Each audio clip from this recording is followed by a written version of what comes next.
Hello everyone.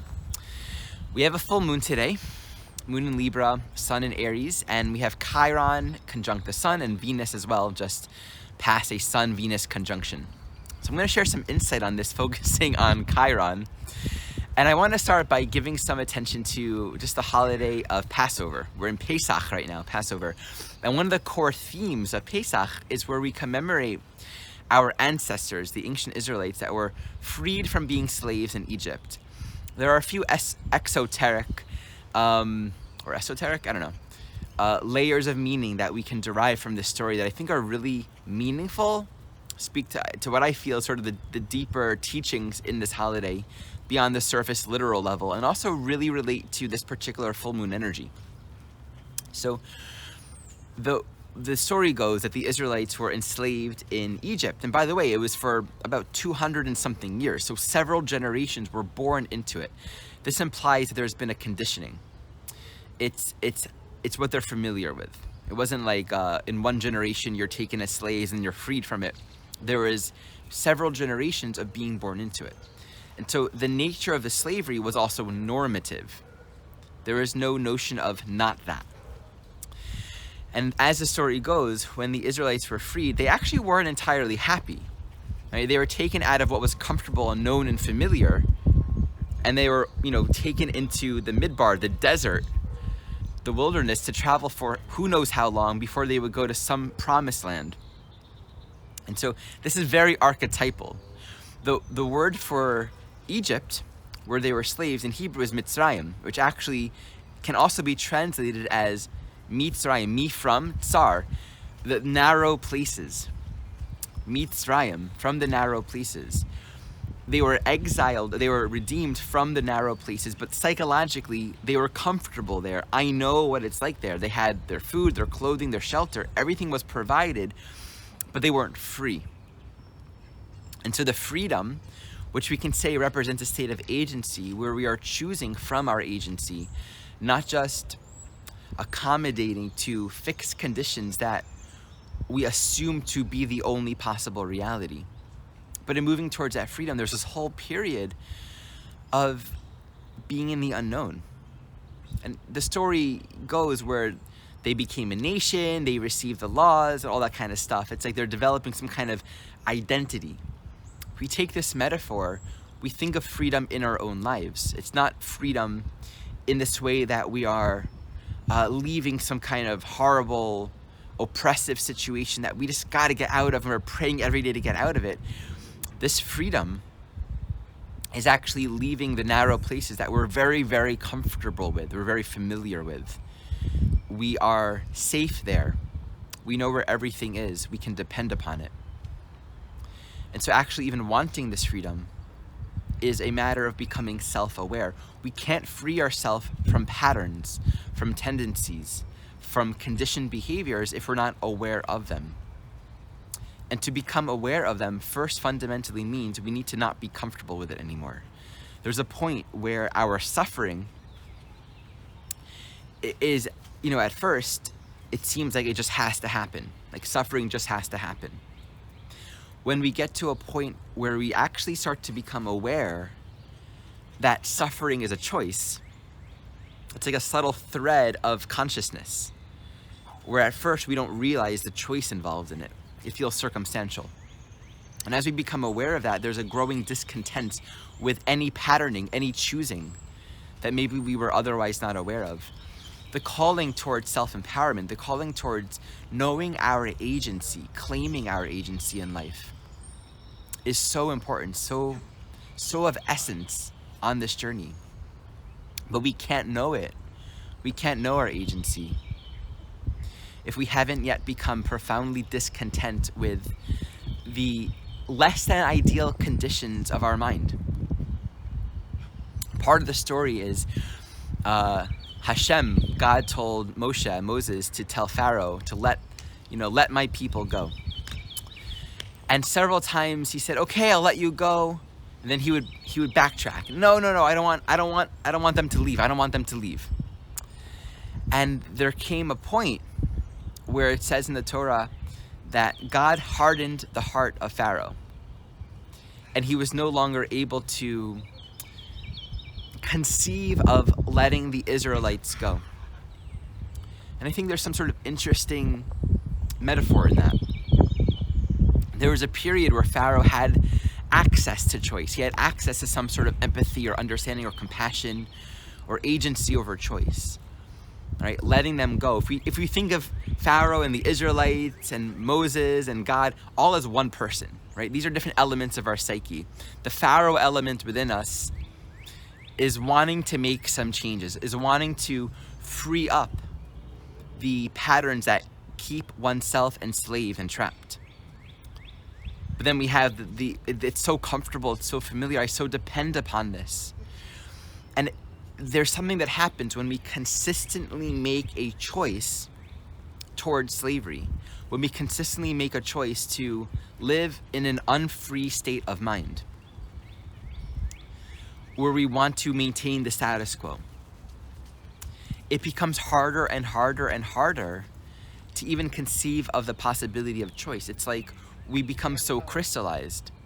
And on the flip side too, making a choice towards our own freedom, at first it's actually really uncomfortable. It's actually really tender, because we're facing this massive momentum of choosing otherwise. We're facing the massive momentum of victimization, the massive momentum of not knowing how much freedom and choice we have. It's all these little places where we don't know that we can do things differently, right? Whether it's communicating a need, whether it's saying no, whether it's choosing to not put that food in your mouth, whether it's choosing to feel an emotion, whether it's choosing to not react to something, but to be with what arises, whether it's choosing to slow down and consider first before choosing, before saying, before doing. To know how much Aries, freedom and space there is programmed into this life for us to find our way. There can be an immense amount of vulnerability and tenderness in really cultivating this path of agency and self-trust and self-leadership, because we have the momentum of a way of being that is so painful, so fundamentally uncomfortable, but so known, so familiar to who we know ourselves to be.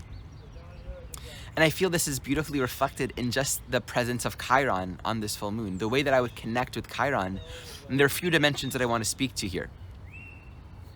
One, Chiron in Aries, currently moving direct, is conjunct the sun. Anything that's conjunct the sun becomes essentialized within consciousness at that time. The sun is a centralizing force. It is where life is happening right now. And we'll speak in a moment about what it means for any planet to be conjunct the sun, because it's actually very significant as it relates to a larger unfolding of cycles within time. For Chiron to be conjunct the sun, it says this is awake, this is alive. And so the invitation is to actually connect with our sacred heart, with whatever's arising in the field of our own life journey right now. Connect with the very places where we do not know our own freedom, where we do not know our own agency, our own capacity. What's essential within Aries? Choice. The choices that we have in Aries are very tangible. They're very accessible, right? They're not like, I'm gonna choose to become the king.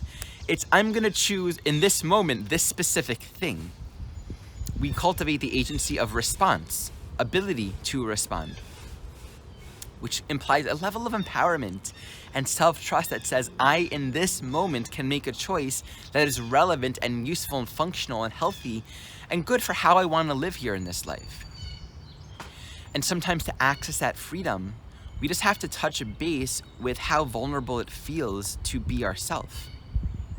This energy can feel like standing alone, standing apart, standing very different. Chiron can be very alienating, which can easily lead us to say, I don't want to do the work in being myself. I don't want to do the work in really standing up for who I am and standing up within myself for the life that I need to live. And this can then easily lead to, on the one hand, just kind of checking out, disconnecting from that yang impulse of choice and agency and freedom and self-trust, and just falling into a space of going with the flow, right? Losing that power, losing that touch. That becomes a very isolated, internal space that carries a lot of hurt, a lot of torture, a lot of pain in that. Or it can be argumentative. It can be standing in this place where we're so identified with that sense of difference that we create a reality that emphasizes that difference and becomes a point of contention. It becomes a point of, I can't be here now. I have to actually separate myself, psychologically separate myself, because I am so imprisoned by the conditions of my life. So we'll see everything as a point of adversity, but that there's actually a lot of tenderness underneath it. One of the teachings in the wisdom of Chiron, when Chiron's conjunct the sun, it says, this is the medicine. This is where to go right now. Don't go beyond that. Don't seek elsewhere. This is where the medicine is. One of the deeper teachings of Chiron is that it's not comfortable, but we actually bring a lot of healing to ourselves and to other people by not leaving ourselves, by not leaving the sacred heart space. So this other dimension that I want to speak about is whenever a planet exterior to the Earth's orbit, meaning Mars and beyond, is conjunct the sun, if it's direct, it's actually the midpoint between retrograde cycles. If it's retrograde, well, it wouldn't be. When it's retrograde, the midpoint of the retrograde is when it's opposite the sun. So this is something, it's different for Venus and Mercury. They have their own set of rules, planets that are interior to the Earth's orbit. But whenever a planet is conjunct the sun, it's always going to signify the midpoint between the retrograde cycles. And this is obvious. It's because the whole retrograde phenomena occurs through the apparent relationship between that planet, the Earth, and the sun. So that just adds another dimension to it. It's not just sun conjunction. This sun conjunction in time is the midpoint between retrograde cycles. So it's kind of like the sun at noon, right? It's like the midpoint, it's the apex. So this is the apex of the Chiron direct journey. This divides the Chiron direct journey into two halves. There's the half that comes after it moves direct, after retrograde, and there's a half before it goes retrograde again. So we can now feel into what that reflects, what that speaks to. It's the highest point of actualization within this direct journey. It's where the teachings are most available, most direct, most energized. And at that point here, it begins to move towards the next retrograde phase. And I always appreciate seeing our lives from the point of view of phases and cycles. Everything that's happening in our life can be understood relative to a particular junction along a cycle. And there's a part of a cycle where something's culminated, something's at its height, and now there's going to be some sort of this would be akin to the point in the book where energy gets really quick and active and there's a lot of activity. But then the retrograde would be a whole new book or a whole new section of the book, where we go into this journey of going within and reviewing and integrating on a deeper level. Right now, there's a lot of content that's coming forward for us to really open our hearts to really be awake to. Venus is also involved in the mix. We just had a Venus-Sun conjunction. This is a different astronomy than Chiron because it's an interior planet. But just to open to it, Venus always invites some level of grace. The possibility of projection. Venus and Aries can be projecting a reality of contention or violence or sort of irreconcilable disagreement, some sort of opposition. And it also invites the possibility to see that there is always, in the realm of Venus, a dance that allows us to harmonize with seemingly opposing forces. And this is really something to draw upon. With Mars in Gemini ruling all of this Aries, just passing the North Node, it definitely says a part of the head trip is holding seemingly irreconcilable dualities, perspectives, opposites that just don't seem to match or fit. Opening, this Mars is moving towards a tight square with Neptune. So it really does emphasize that, right? Ruling all of this Aries energies, we have this very strong mutable quality, Gemini and Pisces. So in general, during this time, over the next week or so included, a part of the working with this Aries energy, with this full moon cycle, with this Chiron energy, is to not become reactive to where we don't have all the pieces of information. Michelle received a beautiful teaching this morning. She was told inside, some people think they're the king and not the sun.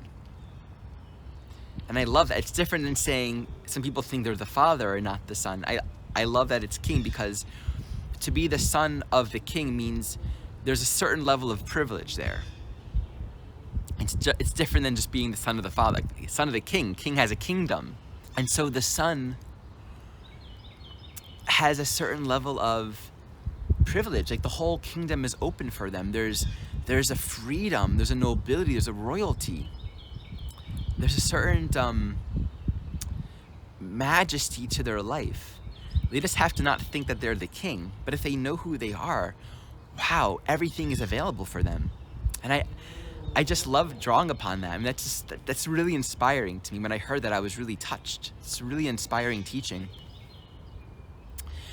And to think about how our efforts to control, to make things work, to make things make sense, often equate to trying to be the king, right? Trying to be the ruler, trying to be the one that's in charge of it all. And it's not like that, right? We can't make ourselves that. But to know our direct line, our direct connection to the source of all things, to the source of creation, how privileged we are, how much love and support and guidance and generosity there is available to us beyond what we understand. We just have to be willing to relax our strong knowings, our reactivity, our defensiveness. And here to just really to stay in this prayer and this blessing that it's safe to be with ourselves. It's safe to be with the Sacred Heart, with what's arising now, and to know that this is all a part of the greater devotion and the greater healing of our life journey. To be exactly where we are, there is profound medicine here. And I want to just make sure everyone knows about my retrograde class series. I'm going to be giving attention to every single planet. Each class will have its own planet. And all the classes will be taught during particular transits that relate to the retrograde cycle. So we might be teaching a planet when it's stationing retrograde. We might be learning about a planet during its opposition to the sun, which is the midpoint of the retrograde cycle. So every single time we learn about a planet, we'll be actually connecting to the present moment experience of this planet. This series will be an opportunity for me to be full on, to tune into the unique meaning and signature of each planet in its retrograde journey, so we can understand its evolutionary meaning. What does it reflect in transit? What does it reflect in our natal chart? So if you're interested in this, please check it out in the link below, and much love and joy to us all.